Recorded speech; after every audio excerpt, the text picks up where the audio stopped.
But in recent years, specifically really the last year, college and universities have been targets. They've had bullseyes on them by the Republican Party. They continue to be used as sites for Republican grandstanding, for Republican dishonesty, for political spectacles that are designed more to get cheap votes than to actually uncover any kind of truth. And the best example of that may be the hearings on anti-Semitism on college campuses. We have seen repeatedly leaders called onto college campuses, grilled, shredded sometimes, beaten down, all for political thrills, not to actually uncover any truth or to arrive at any new level of justice. This again happened this week.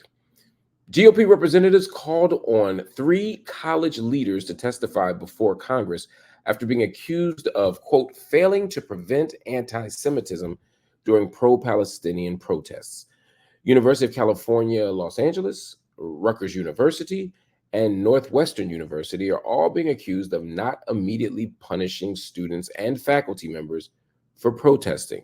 Now, both Northwestern and Rutgers made deals with protesters to end the demonstrations, which was a move heavily criticized by Republicans.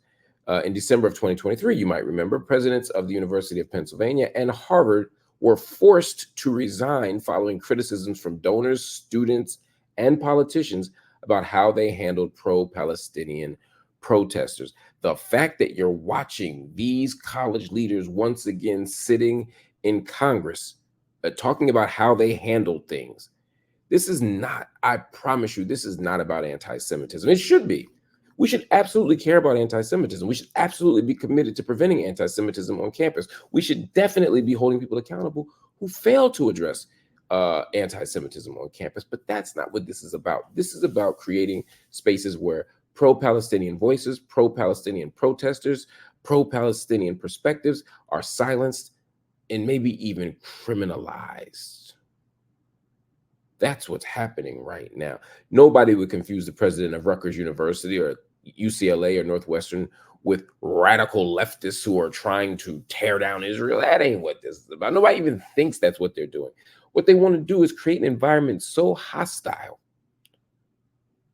to any kind of remotely anti-imperial perspective, any kind of remotely anti-Zionist perspective, that presidents run scared, that administrators in general run scared and don't allow anything on campus. The president of Rutgers University was grilled and asked about whether or not he would continue to have Sahar Aziz's Center for, I think it's Race and Security. I forget the full name of it, but it's basically a center that comes out of the law school that studies race and security and politics in the Middle East. But because they have a critical posture towards some things about Israel, it's seen now as an anti-Semitic hub. And so they want to get rid of it. They want to create an environment where any president that doesn't completely kowtow before the Israel lobby, anyone who doesn't do that, they get smeared as an anti-Semite.